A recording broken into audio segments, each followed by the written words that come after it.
Bonjour et bienvenue à cette formation de la bibliothèque de la HEIGVD. Nous allons voir aujourd'hui comment gérer ces données de recherche. Cette formation est disponible au téléchargement en format PDF sur l'intranet. Quand on fait de la recherche, on entend régulièrement des histoires d'horreur. Serveur de stockage qui prend feu avec ses données à l'intérieur, fichiers emprisonnés dans des formats ou supports illisibles, copies de différentes versions sans qu'on trouve le dernier fichier, etc. Mais tout cela peut facilement être évité grâce à la gestion des données de recherche. Gérer ces données de recherche a plusieurs avantages. Le premier est de simplifier son travail de recherche grâce à des données organisées et en gardant trace des différentes versions. Cela permet d'assurer la cohérence et l'intégrité des données en évitant leur perte ou leur compromission. La compréhension et la prise en main des données par un nouveau collaborateur ou collaboratrice ou lors d'une reprise ultérieure du projet en sont facilitées. Gérer ces données aide à anticiper et respecter le niveau de sécurité nécessaire, particulièrement en lien avec les données des entreprises partenaires.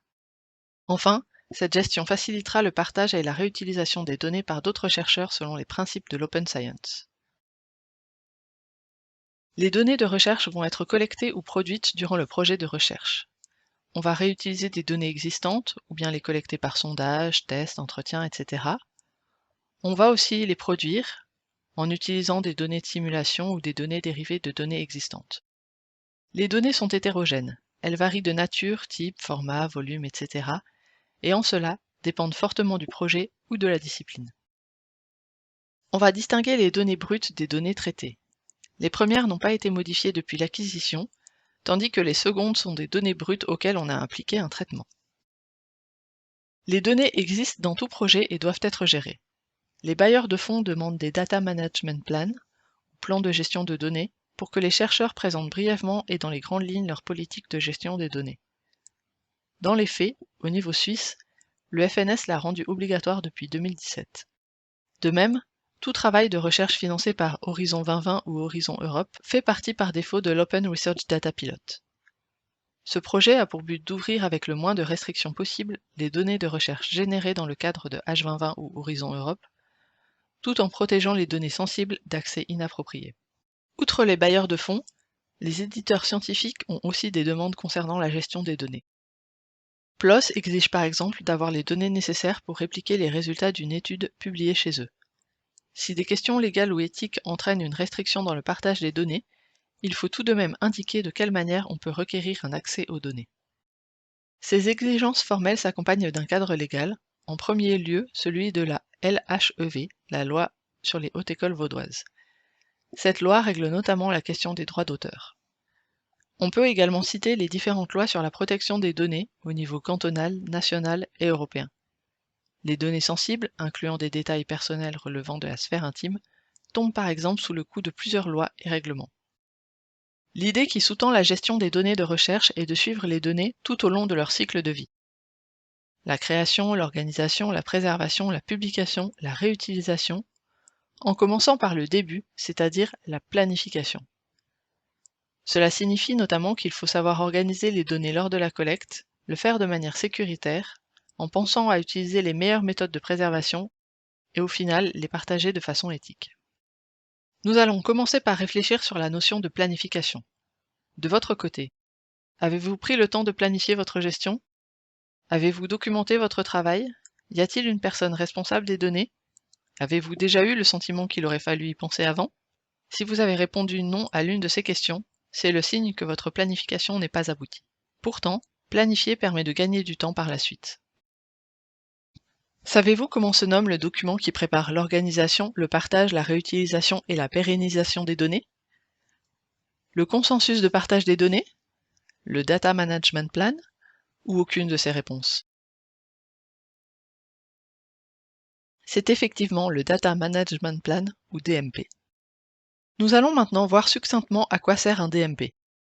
En 2018, un éditorial de la revue Nature paraissait avec le titre « Tout le monde a besoin d'un Data Management Plan ». Ils peuvent sembler ennuyeux, mais ils sont essentiels, et les bailleurs de fonds doivent expliquer pourquoi. Le nom Data Management Plan est en effet très significatif, mais peut-être un peu trop administratif pour qu'on ait envie de l'utiliser. Pourtant, le Data Management Plan est un document de synthèse et un outil de gestion des données avant, pendant et après le projet de recherche. Sa rédaction va commencer au début du cycle de vie des données.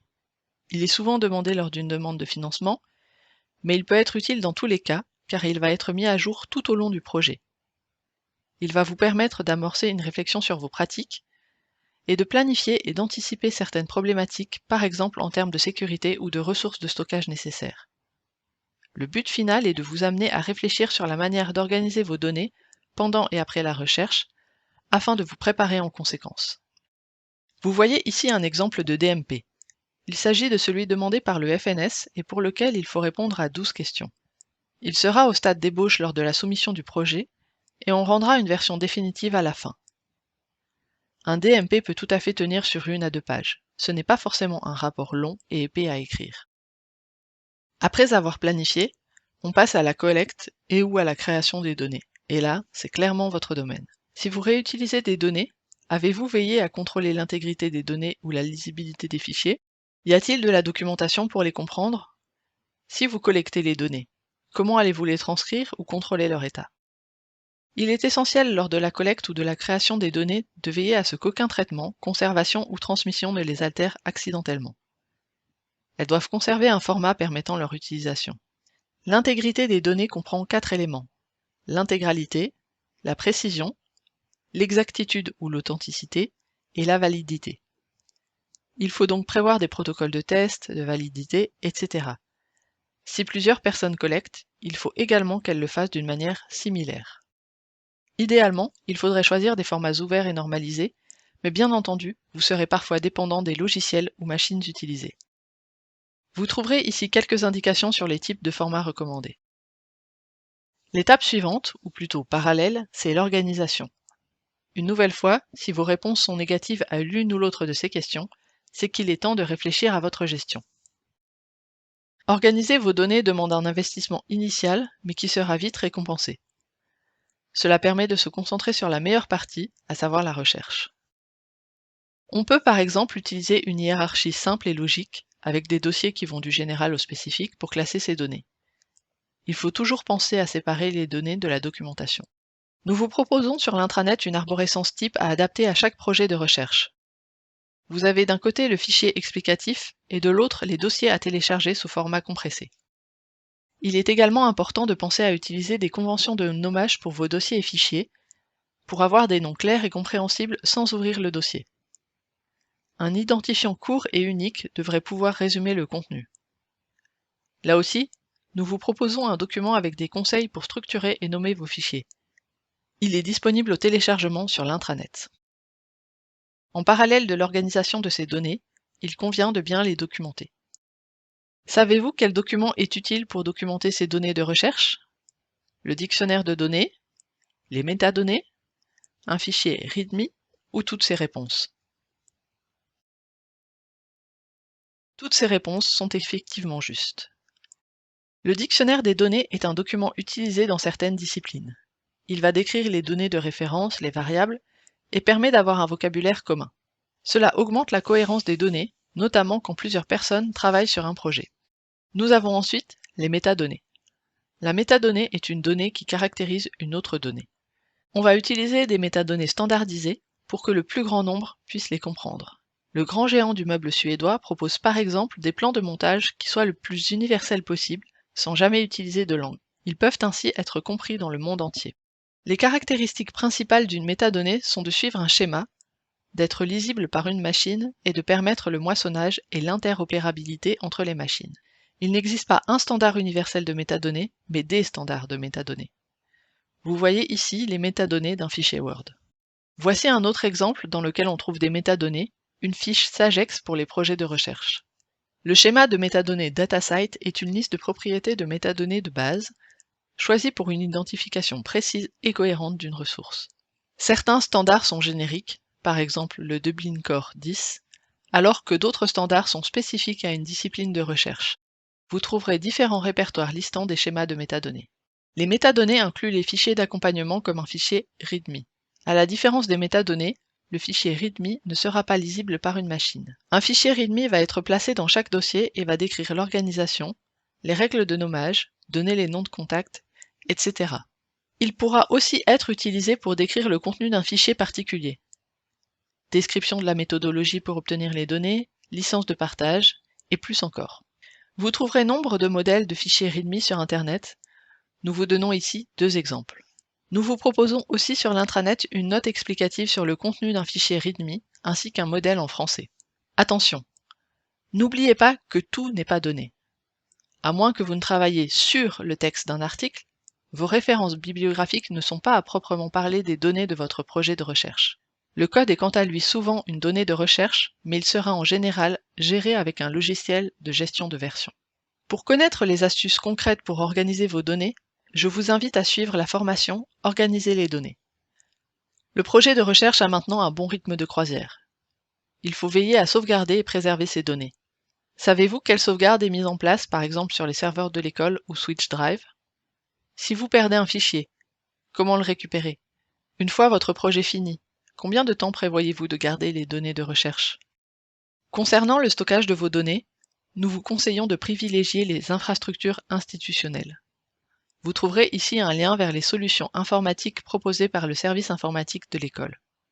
En général, il convient d'éviter les solutions commerciales sur le cloud comme Amazon, Dropbox, Google, etc. Pensez à sauvegarder vos données, par exemple en suivant la règle 3-2-1. Créez 3 copies de vos données, une copie principale et 2 sauvegardes. Stockez vos copies sur au moins 2 types de supports de stockage, disque local, serveur de l'école, NAS, etc. Enfin, stockez l'une de ces copies hors site. Il faut aussi veiller à identifier les données nécessitant des mesures techniques spécifiques, par exemple cryptage ou effacement des données. Cela pourrait concerner des données personnelles ou sensibles. Nous arrivons maintenant à la fin du projet de recherche. Il faut penser à publier des articles scientifiques et à partager ces données. Pour cela, il va falloir les déposer.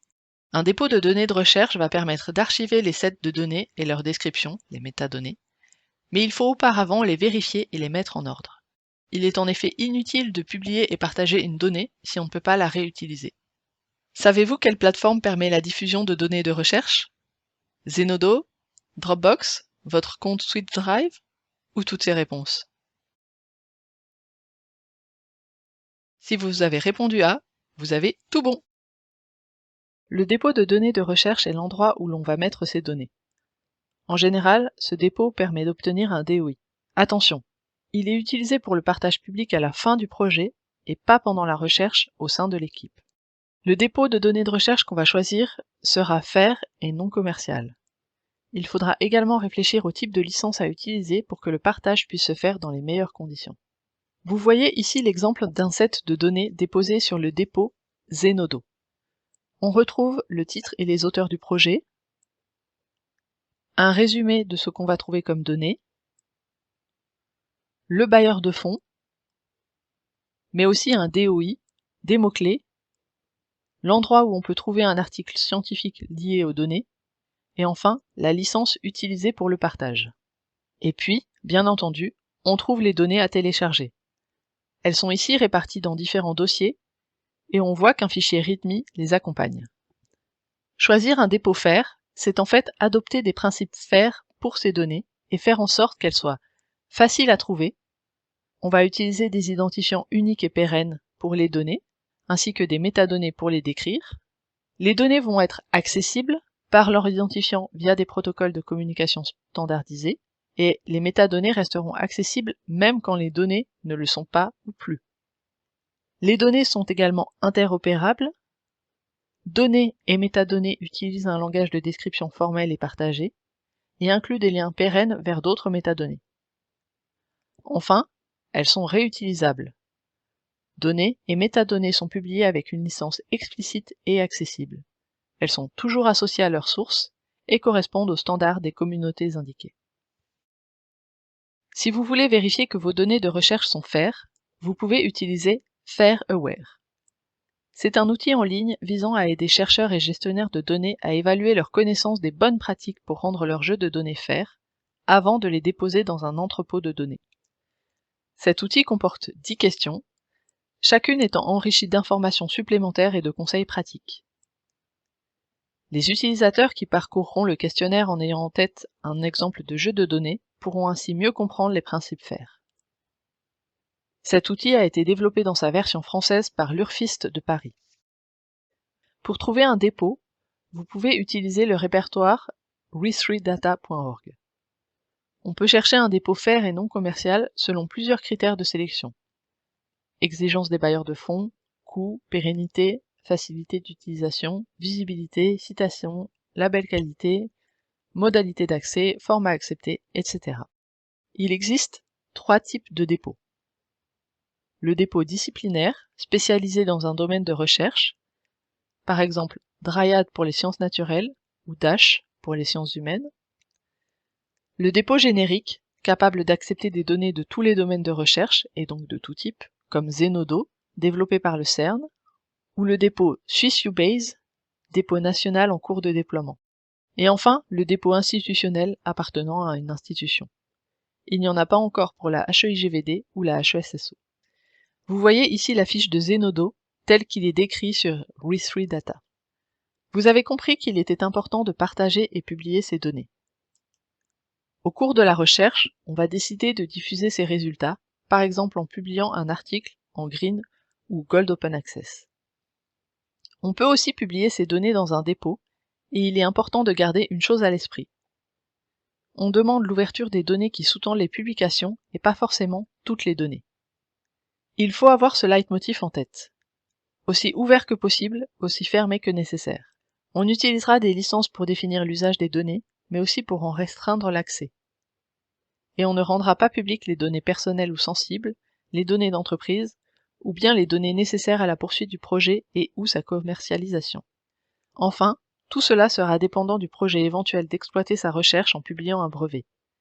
Dans ce cas, il est tout à fait normal de ne pas diffuser quoi que ce soit avant sa publication. La dernière étape est la réutilisation. Qu'allez-vous faire de ces données? Allez-vous continuer à développer votre projet sous une nouvelle forme? Dans ce cas, on repart pour un nouveau cycle de vie.